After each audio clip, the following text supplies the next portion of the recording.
आप सभी को जय मसीह की। मैं पास्टर रवि कुमार एक और बार आपके साथ में और परमेश्वर को धन्यवाद देता हूं आज के सुंदर दिन के लिए जो प्रभु ने हमारी जिंदगी में जोड़ा है। और आज मैं आपको एक ऐसे महत्वपूर्ण विषय पर बातचीत करना चाहता हूं और वो महत्वपूर्ण विषय है कि आज कलीसिया को किसकी आवाज सुनने की जरूरत है। आज बहुत सारी कलीसिया के लोग हैं जो अन्य अन्य प्रकार की आवाज को सुनना पसंद करते हैं। आज बहुत सारी कलीसिया के लोग हैं, बहुत सारे ऐसे लोग हैं जिनको हर प्रकार की आवाज सुनना पसंद है, लेकिन परमेश्वर की आवाज सुनना उनको पसंद नहीं है। लेकिन बाइबल हमें बताती है, परमेश्वर का वचन हमें बताता है कि हमें किसकी आवाज सुनने की जरूरत है। तो आज हम एक वचन को पढ़ेंगे, हमारे बीच में मनीष भाई है, वो एक वचन को पढ़ेंगे, प्रकाशित वाक्य 2 अध्याय उसकी 7 आयत को। जिसके कान हो वह सुन ले कि आत्मा कलीसियाओं से क्या कहता है। प्रभु का वचन कह रहा है जिसके कान हो, इसका अलग कान हो तो वह सुन ले कि आत्मा कलीसियाओं से क्या कहता है। यहाँ पर किसी एक व्यक्ति का नाम नहीं दिया गया। इसका मतलब जब हम कलीसिया में इकट्ठे होते हैं, जब हम कलीसिया में जुड़े हुए हैं, जब हम परमेश्वर की संगति कर रहे हैं, तो परमेश्वर की आवाज सुनने की हमें बहुत जरूरत है। आज बहुत सारे लोग हैं जो परमेश्वर की आवाज को नहीं सुन पाते। वो बहुत सारा समय उनको बीत गया, उनको 10-10 साल हो गए, 15-15 साल हो गए, 20-20 साल हो गए, लेकिन वो परमेश्वर की आवाज को आज तक नहीं सुन पाए। और वो एक ही बात को कहते हैं, पता नहीं परमेश्वर की आवाज कैसी है। लेकिन परमेश्वर खुद ऑप्शन दे रहा है कि मेरी कलीसिया के लोग जो मेरे कहलाते हैं, या परमेश्वर के जो लोग हैं, वो किसकी आवाज सुनना है? मेरी आवाज को सुनना है। जिसके कान हो वह सुने। परमेश्वर मुर्दा थोड़ी नहीं है जो बोले नहीं। परमेश्वर जिंदा परमेश्वर है। परमेश्वर ऐसा परमेश्वर है जो मौत को भी हराकर क्या हो गया? जिंदा हो गया। परमेश्वर ऐसा परमेश्वर है जिसने क्या कर दिया?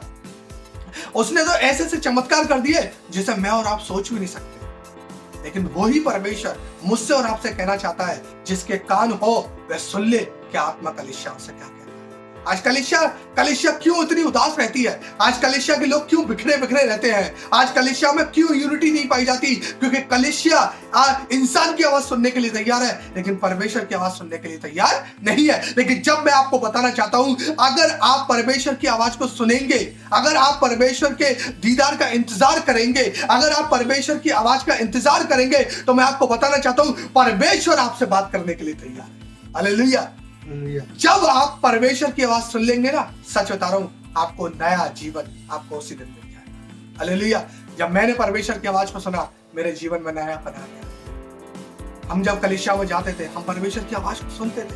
परमेश्वर के दास के द्वारा हम अपने परमेश्वर की आवाज को सुनते थे। वचन के द्वारा हम परमेश्वर की आवाज को सुनते थे। परमेश्वर के लोगों के द्वारा हम परमेश्वर की आवाज सुनते थे। और स्वयं परमेश्वर ने भी 3 बार मुझसे बात करी। हालेलुया। तो इसीलिए परमेश्वर कहना चाहता है, क्या कहना चाहता है? जिसके कान हो वह सुन ले कि आत्मा कलीसिया से क्या कहता है। एक और वचन से प्रोत्साहन करना चाहता हूं। हमारे रोमियो की पुस्तक उसका 8 अध्याय उसकी 14 आयत में इस प्रकार से लिखा हुआ है, इसलिए कि जितने लोग परमेश्वर के आत्मा के चलाए चलते हैं, वे ही परमेश्वर के पुत्र हैं, पुत्र कहलाएंगे। हालेलुया। बाइबल बताती है कि जितने लोग आत्मा के चलाए चलते हैं, वही परमेश्वर के पुत्र है या पुत्र कहलाएंगे।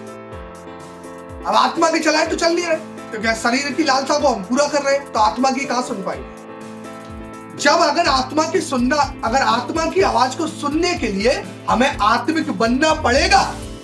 ऐसा नहीं है कि हम चर्च में गए, प्रार्थना करी, चले आए। मैं आपको बता रहा हूं, जिंदगी में आप परमेश्वर की आवाज को नहीं सुन पाएंगे। लेकिन बाइबल बताती है कि जितने लोग परमेश्वर के पुत्र और पुत्री हैं, परमेश्वर की कलीसिया के लोग हैं, उनको परमेश्वर की आवाज सुनने की जरूरत है। और वो आवाज सुन कैसे सकते हैं? उसका ऑप्शन परमेश्वर ने दिया है। और उसका ऑप्शन क्या है कि अगर आप परमेश्वर के आज्ञा का पालन करते हैं, अगर आप परमेश्वर के नियम का पालन करते हैं, अगर आप परमेश्वर की संगति में बने रहते हैं, तो परमेश्वर स्वयं आपसे बात करने के लिए तैयार है। हालेलुया। कारण क्या है? हम परमेश्वर की आवाज सुनना नहीं चाहते। हम परमेश्वर की आवाज को सुनना हमें पसंद ही नहीं है।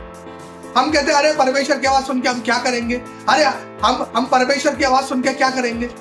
हमें क्या मिलेगा परमेश्वर की आवाज सुन के? लेकिन मैं आपको बता रहा हूं, जब लाजर ने परमेश्वर की आवाज को सुना, उसे मुर्दे में जान आ गई। हालेलुया।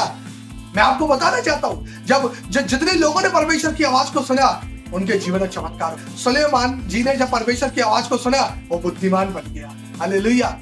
वैसे ही आपको और मुझे परमेश्वर की आवाज सुनने की जरूरत है। मैं आपको एक वाक्य का एक विषय आपको बताना चाहता हूं। यहां पर जब प्रेरितों के काम की पुस्तक में देखते हैं, जब पतरस जेल में बंद था तो कलीसिया लौ लगाकर प्रार्थना करे। इसीलिए तो कलीसिया के लिए लिखा हुआ है, कलीसिया क्या करे? कान से सुन ले। लेकिन कारण क्या है? हम सुनना नहीं चाहते। हमारे अंदर इतनी क्षमता रही नहीं है कि हम परमेश्वर की सुने। हम लोगों की सुन लेते हैं, लोग अगर कुछ भी कहें हम उसको बर्दाश्त कर लेते हैं, लेकिन हम परमेश्वर की सुनना नहीं चाहते। तो मेरे प्रियो, मैं आज आपको इस छोटे से शॉर्ट वचन से मैं आपको प्रोत्साहन करना चाहता हूं कि आज आपको परमेश्वर की आवाज की सुनने की जरूरत है। अगर आप परमेश्वर की आवाज नहीं सुन पा रहे तो मैं आपको सच बता रहा हूं, आप कभी आगे नहीं बढ़। अगर आप परमेश्वर की आवाज को सुनेंगे तो जरूर आप, प्रभु आपको इस सत्संग के द्वारा बहुत आशीष है। अगर आपको हमारा वीडियो पसंद आए तो प्लीज लाइक करें, कमेंट करें, शेयर करें, और अगर आप हमारे चैनल पर पहली बार हैं तो प्लीज आप हमारे चैनल को भी सब्सक्राइब करें, और जिन लोगों ने पहले सब्सक्राइब कर रखा है वो सब्सक्राइब ना करें क्योंकि हम सब्सक्राइब हो जाए। प्रभु आपको बहुत आशीष है। जय श्री